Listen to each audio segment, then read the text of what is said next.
इस मूवी के शुरुआत में हमें बताया जाता है हजारों साल पहले इस पृथ्वी पर टाइटन्स रहा करते थे, जो कि इंसानों की तरह दिखते थे, लेकिन वो साइज में बहुत बड़े थे, जिन्होंने पूरी दुनिया को डिस्ट्रॉय कर दिया था।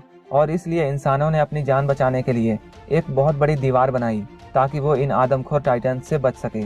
और इसी वजह से अब इंसानों को बहुत बड़े दीवार के पीछे रहना पड़ रहा है। और ये लोग सोचते हैं अगर टाइटन्स इनके नज़दीक आ जाएंगे तो ये दीवार इनकी हिफाजत करेगी। इसके बाद हमें अभी का समय दिखाया जाता है। धीरे धीरे सारे लोग टाइटन्स को भूलने लगे थे।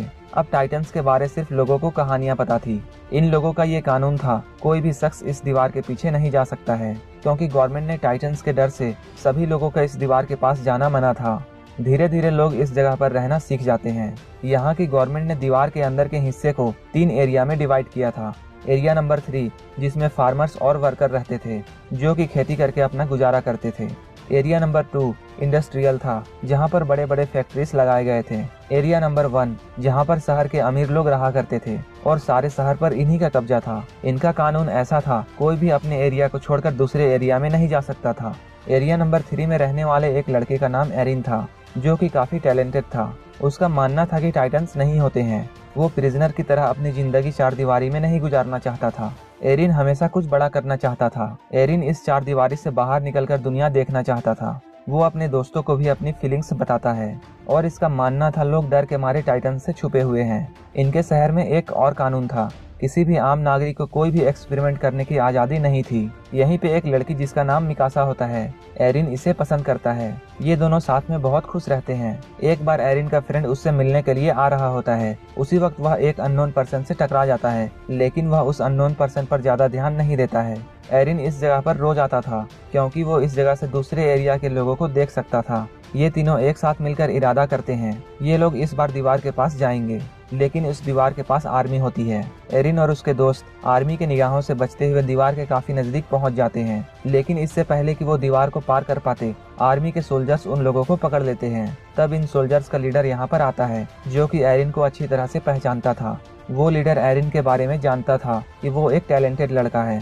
ये लोग बातें कर ही रहे होते हैं, उसी वक्त जमीन कांपने लगती है। जब ये लोग दीवार के ऊपर देखते हैं तब इन्हें यकीन नहीं आता जो भी ये देख रहे होते हैं, क्योंकि इन्होंने पहली बार इतनी भयानक चीज देखी थी। ये एक बहुत बड़ा मॉन्स्टर था। ऐसे बड़े मॉन्स्टर को ये लोग जाइंट कहते हैं। ये मॉन्स्टर उस दीवार से भी काफी बड़ा होता है। ये आग का बना होता है। वो अपने बड़े बड़े पाँव का इस्तेमाल करके दीवार को धक्का देने लगता है और वो धीरे धीरे करके दीवार को तोड़ता जाता है। यह देखकर ये लोग काफी ज्यादा डर जाते हैं। उस मॉन्स्टर के अटैक से दीवार का काफी बुरा हाल हो जाता है।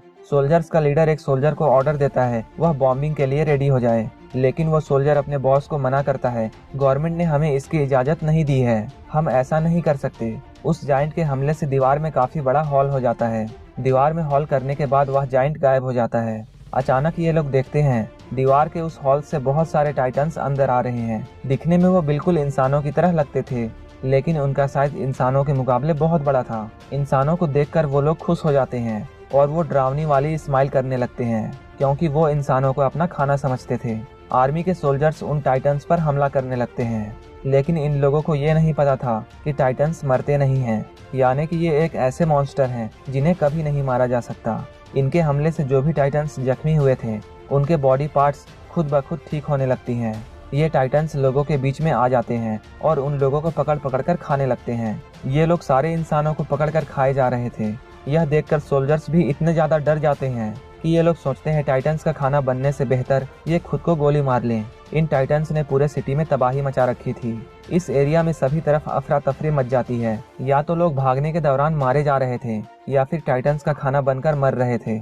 इन लोगों को अपनी जान बचाने के लिए केवल एक ही जगह दिखती है, वो था सिटी में एक बड़ा सा हॉल। सारे लोग उस हॉल की तरफ दौड़ने लगते हैं। उस हॉल में अंदर जाने के लिए लोगों के बीच में अफरा तफरी मच जाती है। सारे लोग जबरदस्ती अंदर घुसने लगते हैं। एरिन और मिकासा भी खुद को सेव करने के लिए उस हॉल की तरफ दौड़ते हैं, लेकिन उस हॉल की तरफ दौड़ते वक्त मिकासा को एक छोटी सी बच्ची दिखाई देती है, जो कि अपनी माँ से अलग हो गई थी। तब मिकासा उस बच्ची को बचाने के लिए वहीं पर रुक जाती है, लेकिन एरिन लोगों के भीड़ के वजह से अंदर चला जाता है। उसी वक्त हॉल का दरवाजा बंद कर दिया जाता है। एरिन अंदर से हॉल का दरवाजा खोलने की कोशिश करता है, लेकिन सारे लोग उसे मना कर देते हैं। एरिन अंदर से मिकासा को देखता है। मिकासा ने उस छोटे बच्चे को पकड़ रखा है। उसी वक्त एक टाइटन मिकासा के करीब आ जाता है। एरिन यहाँ पर देखने के अलावा और कुछ नहीं कर सकता था। इसके बाद वह टाइटन मिकासा और उस बच्चे को दोनों को निकल जाता है। एरिन किसी तरह हॉल से बाहर आता है। जब वह हॉल से बाहर आता है तब वह देखता है कि जिस हॉल में सारे लोग छुपे हुए हैं उस हॉल को टाइटन्स ने घेर रखा है और वो लोग छत को हटा रहे हैं। टाइटन्स उस हॉल की छत को तोड़कर लोगों को खाने लगते हैं। दरवाजे से खून की नदी बहने लगती है। इसके बाद एरिन सिटी की तरफ आगे बढ़ता है। इसके बाद हमें 2 साल बाद का समय दिखाया जाता है, जहां हम एरिया 2 को देखते हैं, यानी इंडस्ट्रियल एरिया को देखते हैं। एरिया 2 अभी भी सेफ होता है क्योंकि उन जायंट्स का हमला एरिया 3 में हुआ था। यहाँ हम देखते हैं एरिया 3 के बचे हुए लोग एरिया 2 में आ चुके हैं। एरिया 3 यानी वर्कर एरिया में अभी भी टाइटन्स का हमला हो रहा था। जब एरिया 2 में एरिया 3 के लोग आ जाते हैं तब एरिया 2 में खाने की किल्लत हो जाती है। लोग भूख और बीमारी की वजह से मरने लगते हैं। इसके बाद ये लोग सोचते हैं अब हमारे एरिया को बचाने का सिर्फ एक ही उपाय है, वो है टाइटन्स से लड़ना। आर्मी का कमांडर सोल्जर्स की एक टीम तैयार करता है। इन सोल्जर्स को काफी लंबे वक्त से टाइटन्स से लड़ने के लिए ट्रेनिंग दी जा रही थी। सोल्जर्स के इस ग्रुप में एरिन और उसका दोस्त भी शामिल है, क्योंकि एरिन को मिकासा की मौत का बदला लेना है। इन लोगों को एक कमांडर लीड कर रहा था। इस कमांडर का नाम कोबाल था। कमांडर कोबाल इन लोगों से कहता है वो इस मिशन के लिए रात के अंधेरे में निकलेंगे। इन लोगों का प्लान होता है ब्लास्ट की मदद से उस हॉल को बंद करना जिस हॉल से टाइटन्स अंदर आए थे। प्लान ये था कि ये लोग हॉल के ऊपर वाले दीवार में ब्लास्ट करेंगे, जिसके मलबे से वो हॉल ब्लॉक हो जाएगा। अगर ये लोग उस हॉल को बंद करने में कामयाब हो जाते हैं तो अंदर के बचे हुए टाइटन्स को ये लोग मार सकते हैं। यानी इन लोगों की आखिरी उम्मीद वो बॉम्ब थी जिसे कि दीवार के ऊपर लगाना था। टीम लीडर सारे सोल्जर्स को एक हथियार के बारे में बताती है। इस वेपन की मदद से ये लोग हवा में उड़ सकते थे। अब इन लोगों को पता चल चुका था टाइटन्स के नेक पर अटैक करके टाइटन्स को मारा जा सकता है। नेक पर हमला करने के बाद वो टाइटन्स दोबारा जिंदा भी नहीं हो सकते हैं। जैसा कि इन लोगों का प्लान था, ये लोग रात के अंधेरे में निकलने वाले होते हैं, लेकिन मिशन में निकलने से पहले ही इन लोगों को कुछ आवाजें सुनाई देने लगती है। कुछ सोल्जर्स चेक करने के लिए जाते हैं। देखने के बाद इन लोगों को पता चलता है ये सिर्फ काउस की आवाजें थीं। उसी वक्त एक लेडी सोल्जर को एक बच्चे की आवाज सुनाई देती है। वो लेडी सोल्जर उस बच्चे को ढूंढने के लिए जाती है। एरिन भी उसके पीछे पीछे जाता है।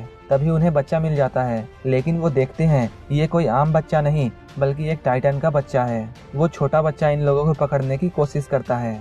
उसी वक्त वह नीचे गिर जाता है और चिल्लाने लगता है। उस बच्चे की रोने की आवाज सुनकर सारे टाइटन्स जाग जाते हैं और इन लोगों को पकड़ने के लिए दौड़ाने लगते हैं। जब ये लोग भाग रहे होते हैं तब ये लोग देखते हैं इनका कमांडर सारी वेपन वाली गाड़ियों को लेकर वापस जा रहा है। उसी वक्त एरिन की फ्रेंड को टाइटन पकड़ लेते हैं, लेकिन एक दूसरा सोल्जर आकर उसे बचा लेता है। यहाँ पर कुछ सोल्जर्स पूरे तरीके से टाइटन से घिर चुके थे, लेकिन उसी वक्त वहाँ पर सिटी सीमा आ जाता है, जो कि टाइटन्स का शिकारी होता है। उसने जल्दी ही 10 से ज्यादा टाइटन्स को मार डाला। वो आते ही बहुत सारे टाइटन्स को मार डालता है। सिटी सीमा के साथ एक और बहादुर लड़की होती है, वो थी मिकासा। यहाँ हम देखते हैं मिकासा अब भी जिंदा है। दोनों मिलकर बहुत ही बहादुरी से टाइटन्स का मुकाबला करते हैं। इन टाइटन्स को मारने के बाद वो लोग दीवार के उस हॉल के पास जाते हैं। यहाँ पर हम ये भी देखते हैं मिकासा एरिन की तरफ जरा भी ध्यान नहीं दे रही थी, क्योंकि मिकासा उस घटना के बाद सिर्फ अपना बदला लेना चाहती थी। उस वक्त वह टाइटन मिकासा को निगल चुका था, लेकिन सिटी सीमा वक्त पर आकर उसे बचा लेता है और उसे टाइटन से लड़ना भी सिखाता है। सिटी सीमा टाइटन से लड़ने का एक सीक्रेट बताता है। वो कहता है अपने गुस्से को आजाद छोड़कर टाइटन्स पर टूट पड़ो, और वो ये भी कहता है इंसान का दुश्मन टाइटन से ज्यादा उसका अपना डर है, जो कि उसे हार मानने पर मजबूर कर देता है। उसी वक्त कमांडर कोबाल भी वहाँ आ जाता है। तब कोबाल सिटी सीमा को बताता है, मैं अपने फास्ट वेपन को देखने के लिए गया था। मैं उन एक्सप्लोसिव को खोना नहीं चाहता था और इसलिए मुझे जाना पड़ा, क्योंकि अगर हम वहां नहीं जाते तो कोई भी उन एक्सप्लोसिव को चुरा सकता था।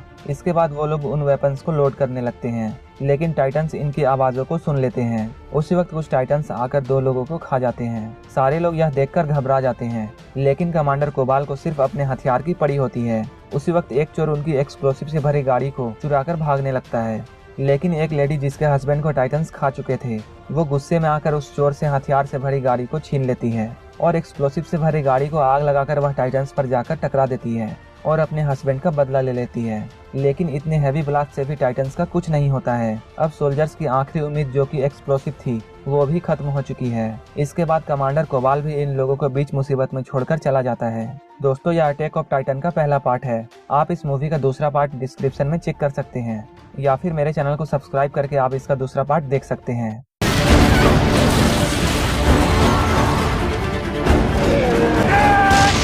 伝説は正しかった。